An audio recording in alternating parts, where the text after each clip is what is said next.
গত মাসের ৭ থেকে ৯ এপ্রিল আমাদের পররাষ্ট্রমন্ত্রী ডক্টর খলিলুর রহমান তিনি ভারত সফর করেছিলেন। সেখানে ভারতের বিদেশমন্ত্রী জয়শঙ্করের সঙ্গে আনুষ্ঠানিক বৈঠক হয়েছিল, অজিত দোভালের সঙ্গে আনুষ্ঠানিক বৈঠক হয়েছিল। সেই বৈঠকগুলোতে দুই দেশকে কিছু শর্ত আরোপ করেছিল সম্পর্ক উন্নয়নের ক্ষেত্রে, এবং সেই শর্তের মধ্যে বাংলাদেশ যেমন ভারতের কাছ থেকে শেখ হাসিনার প্রত্যর্পণ দাবি করেছিল, ভারত সেটা সরাসরি না বলেনি, বলেছে যে এটা যাচাই বাছাই করে দেখা হবে, এবং সেটার মাধ্যমেই ভারত এক ধরনের তাদের ব্যাপারগুলো প্রতিষ্ঠিত করে দিয়েছে যে শেখ হাসিনাকে তারা ফেরত দেবে না।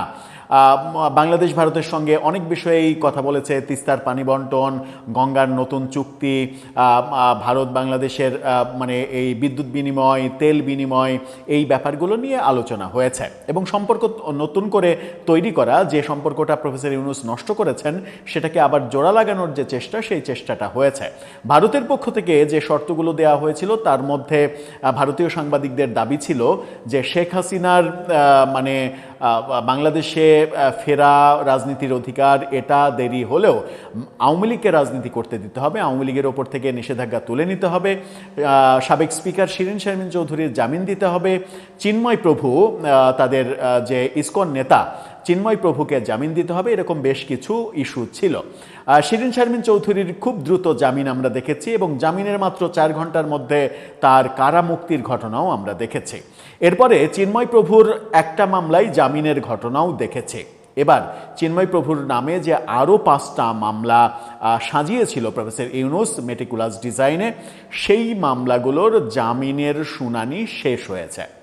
তার মানে ভারতীয় সাংবাদিকরা যে দাবি করছিলেন যে এই চাওয়াগুলো ভারত বাংলাদেশের কাছ থেকে চাইছে, সেই চাওয়াগুলোর মধ্যে চিন্ময় প্রভুর জামিনের ব্যাপারগুলো যে ছিল, এটা বোধহয় এখন মনে হচ্ছে সত্যে প্রমাণিত হতে চলেছে।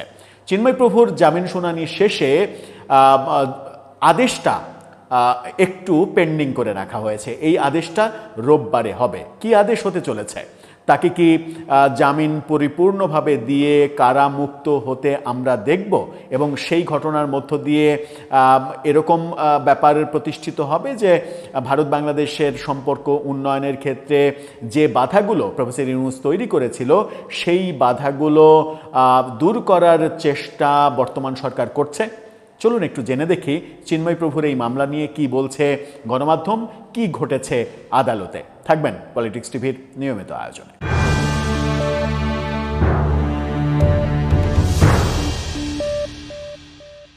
দর্শক, বলছিলাম ইসকন নেতা চিন্ময় প্রভু, যাকে প্রথমে রাষ্ট্রদ্রোহী মামলায় গ্রেপ্তার করা হলো, তিনি নাকি বাংলাদেশের পতাকার অবমাননা করেছেন, সেই অভিযোগে তাকে গ্রেপ্তার করা হলো।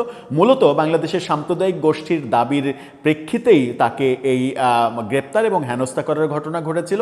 তারপরে আমরা দেখলাম যে হত্যা মামলা সহ অনেকগুলো মামলায় তাকে একের পর এক শোন অ্যারেস্ট দেখানো হলো। সেই মামলাগুলোর 5টা মামলাতেই জামিনের শুনানি শেষ হয়েছে। গণমাধ্যম বলছে, টাইমসের রিপোর্টে দেখুন, সেখানে বলা হচ্ছে 5 মামলায় চিন্ময় দাসের জামিনের বিষয়ে রায় রোববার, অর্থাৎ মানে আগামীকালকের পরেই এই রায়টা হবে। গতকালকে এই জামিন শুনানি শেষ হয়েছে। কি বলা হচ্ছে? হত্যাসহ পৃথক 5 মামলায় বাংলাদেশ সম্মিলিত সনাতনী জাগরণ জোটের মুখপাত্র চিন্ময় কৃষ্ণ দাস ব্রহ্মচারীর জামিনের বিষয়ে হাইকোর্টের জারি করা রুল শুনানি শেষ হয়েছে। যে রুল জারি করেছিল হাইকোর্ট যে কেন জামিন দেয়া হবে না, সেটার শুনানি শেষ হয়েছে।